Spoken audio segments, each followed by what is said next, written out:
उत्तराखंड की मुख्यमंत्री मैया सम्मान योजना को लेकर इन दिनों राज्य भर में बड़े स्तर पर सत्यापन अभियान चलाया जा रहा है। सरकार जहां योजना में पारदर्शिता लाने और अपात्र लाभुकों को बाहर करने की तैयारी में जुटी है, वहीं जांच के दौरान सामने आ रहे आंकड़ों ने प्रशासन की चिंता बढ़ा दी है। कई जिलों में ऐसे चौंकाने वाले मामले सामने आए हैं जहां हजारों महिलाओं का भौतिक सत्यापन किया गया, लेकिन एक भी महिला अपात्र नहीं मिली।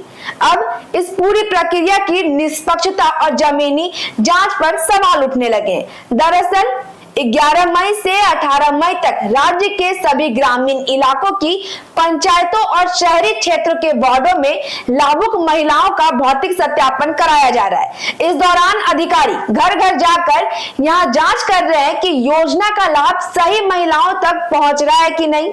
सरकार का उद्देश्य है कि उन महिलाओं को सूची से हटाया जाए जो इस योजना के पात्र ही नहीं है या जिनका नाम गलत तरीके से इस योजना से जुड़ गया है। लेकिन सत्यापन के दौरान कई हैरान करने वाली स्थिति सामने आई। जानकारी के मुताबिक बता दें तो कई जिलों में करीब 85,000 महिलाओं का सत्यापन किया गया, मगर उनमें से एक भी लाभुक महिला अपात्र नहीं निकली। जामताड़ा में भी इसी तरह की घटना सामने आई, जहां पर महिलाओं का सत्यापन किया गया, लेकिन एक भी महिला अपात्र नहीं निकली। इतना ही नहीं, एक प्रखंड में लगभग 34,000 लाभुक महिलाओं की सूची में से हजारों का सत्यापन पूरा हो चुका है, लेकिन अब तक किसी का नाम काटने की नौबत तक नहीं आई, जिससे प्रशासनिक अधिकारियों के बीच असमंजस की स्थिति बन गई है। अब अधिकारियों का यह चिंता बढ़ गया है कि कहीं अधिकारियों की चिंता सता रही है कि कहीं पंचायत स्तर पर जांच केवल औपचारिकता बनकर तो नहीं रह गई। कई जगहों पर जांच प्रक्रिया को लेकर के सवाल उठने लगे। क्या वास्तव में पात्रता को सही तरीके से जांचा जा रहा है या फिर स्थानीय स्तर पर सब कुछ कागजों तक सीमित रह गया है। इधर दूसरी तरफ लाभुक महिलाओं में भी डर का माहौल बनता जा रहा है।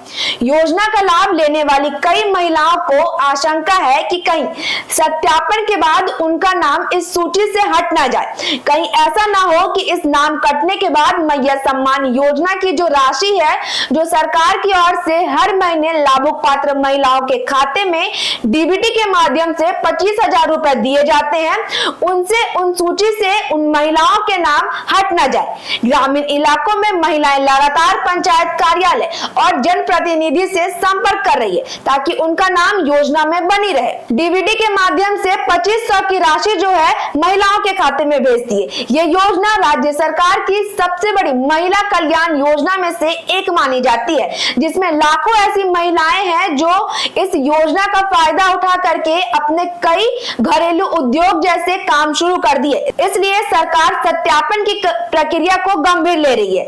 सरकारी कार्यक्रम के अनुसार बताएं तो 19 मई से 24 मई तक पंचायत और वार्ड स्तर से प्राप्त आंकड़ों का संकलन किया जाएगा, जिसके बाद जिन महिलाओं को अपात्र माना जाएगा उन्हें नोटिस जारी किया जाएगा।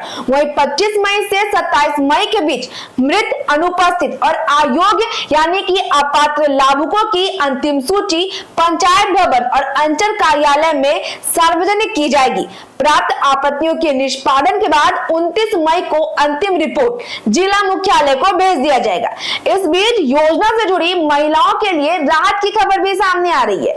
माना जा रहा है कि राज्य सरकार मैया सम्मान योजना की जो किस्त है, अप्रैल और मई महीने की जो किस्त है, एक साथ यानी कि 5,000 रुपए लाभुक महिलाओं के पात्र में एक साथ भेजेगी और ये राशि 1 से 2 दिन में यानी कि अगले 1 से 2 दिन में सभी लाभुक महिलाओं के खाते में भेज दी जाएगी। कई जिलों में करीब 8,000 करोड़ रुपए की राशि जो है सरकार की ओर से भेजी जा चुकी है। ऐसे में अनुमान लगाया जा रहा है कि हो सकता है कि 1 से 2 दिनों में राशि जो है वो ट्रांसफर कर दी जाएगी। और राज्य की लाखों महिलाओं की नजर अब इस बात पर टिकी है कि सत्यापन के बाद कहीं उनका भी नाम ना कट जाए। लेकिन बता दें हम आपको तो उन्हीं महिलाओं को डरने की जरूरत है जो अपात्र हैं और जो गलत तरीके से मैया सम्मान योजना की राशि का अब तक लाभ उठा पा रहे, क्योंकि सरकार का साफ कहना है कि सत्यापन के जरिए अपात्र महिलाओं की जो नाम नाम है उस सूची से हटा दिया जाएगा। यानी कि पात्र महिलाओं के खाते में या फिर पात्र महिलाओं को परेशान होने की बिल्कुल भी जरूरत नहीं है, क्योंकि सरकार का उद्देश्य लाभुक महिलाओं के खाते में हर महीने 2500 रुपए पहुंचाना है, ताकि महिलाएं जो है आर्थिक रूप से सशक्त बन सके। मैया सम्मान योजना से जुड़ी हर अपडेट हम आप तक पहुंचाते हैं, इसलिए मैया सम्मान योजना से जुड़ी हर अपडेट के लिए बने रहे द न्यूज पोस्ट के साथ। तब तक के लिए नमस्कार।